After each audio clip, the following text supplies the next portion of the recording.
Good morning, I'm WaywornWyrm, and welcome to my channel. And welcome back to the Monster Manual Backward. Today, we continue through Appendix A. We're going to have a short episode, though, just talking about the Awakened Shrub and the Awakened Tree. The Awakened Shrub is a small plant, unaligned. It has an armor class of 9, hit points of 10, that'd be 3d6, a speed of 20 feet, strength of 3, dexterity of 8, constitution of 11, and here's the interesting thing, an intelligence of 10, which puts it at average intelligence for a human, a wisdom of 10, and a charisma of 6. It has a damage vulnerability to fire, which means all fire attacks do double damage. So if you were attacking it with a torch, the bashing damage would stay normal, but then the fire damage would then double. It has a damage resistance to piercing. It has a passive perception of 10. It knows one language known by its creator. It's unclear if it can speak that language. I'm going to say it can. So, it's a speaking shrub. Challenge rating of 0. It does, it gives you 10 XP. It has false appearance. While the shrub remains motionless, it is indistinguishable from a normal shrub. It has only a single action, rake. It's a melee weapon attack, +1 to hit, reach of 5 feet, 1 target. It does 1 point of damage, or 1d4 minus 1 slashing. Now, with that 1d4 minus 1, if you roll a 1, that's still 1 point of damage, because an attack that is successful cannot do 0 points of damage. Which means that there's a 50% chance that Rake will do 1 point of damage, a 25% chance that it'll do 2, and a 25% chance that it'll do 3. And if I were to use this in a combat scenario, I would just massive amounts. I'm talking like 20, 30, 40, 50 of them all at once, even against a level 1 party.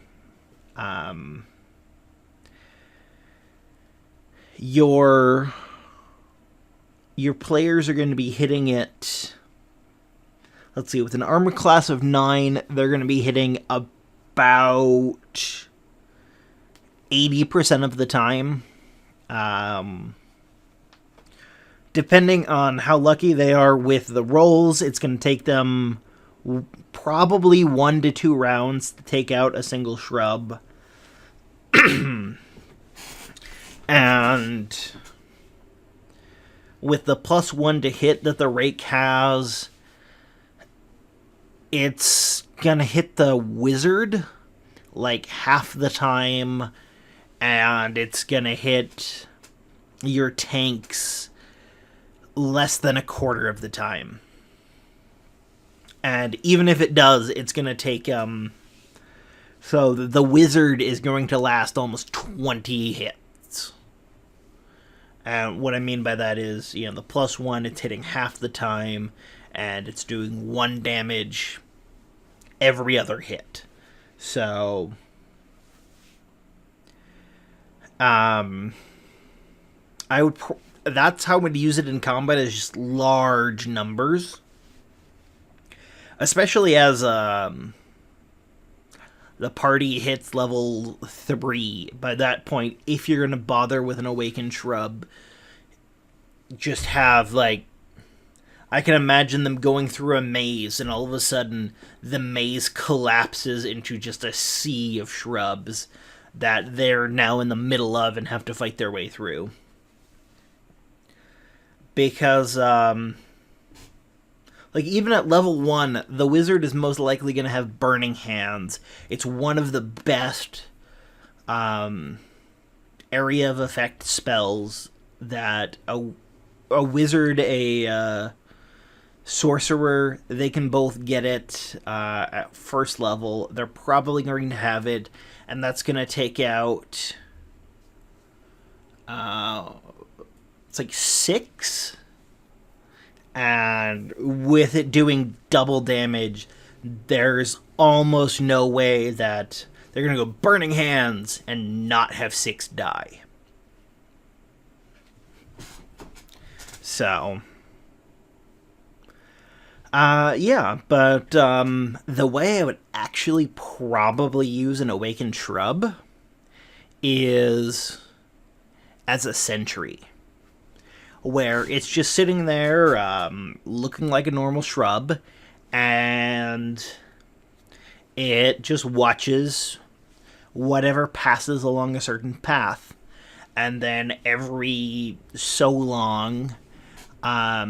someone communicates with it, either goes to it and talks to it, or uses the message spell or something similar, and ask it to report on interesting things that it saw. Because remember, this is an average human intelligent creature.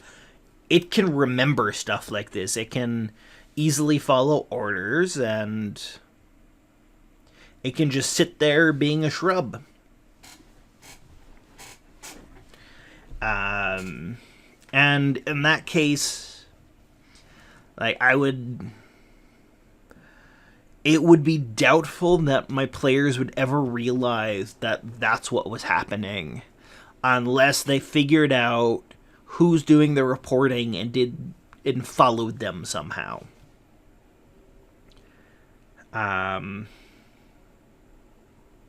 Oh, I forgot to read the little description. An Awakened Shrub is an ordinary shrub given sentience and mobility by the Awaken spell or similar magic. Yeah, so there's going to be like a archmage or something in a tower that uses the Awakened Shrub, probably as a sentry. Now, moving on to the Awakened Tree.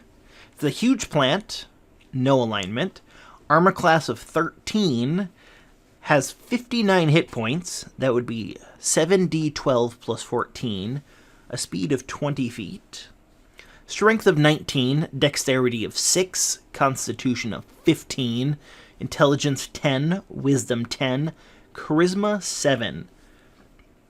It has a damage vulnerability to fire, but it's resistant to both bludgeoning and piercing. A passive perception of 10, and it speaks one language known by its creator. Challenge rating 2. As a false appearance, while the tree remains motionless, it's indistinguishable from a normal tree. It has actions of Slam, which is a melee weapon attack, plus 6 to hit, reach of 10 feet, 1 target, does 14 damage, or 3d6 plus 4 bludgeoning. An Awakened Tree is an ordinary tree given sentience and mobility by the Awaken spell or similar magic. Now, the Awakened Tree I would use as a sentry guarding something, either a wizard's tower who lives in the forest, or, and I didn't think about this earlier with the Awakened Shrub, a druid. Maybe in the Druid's Grove, a couple of the trees are awakened trees that are the guardians of the grove. Something along those lines.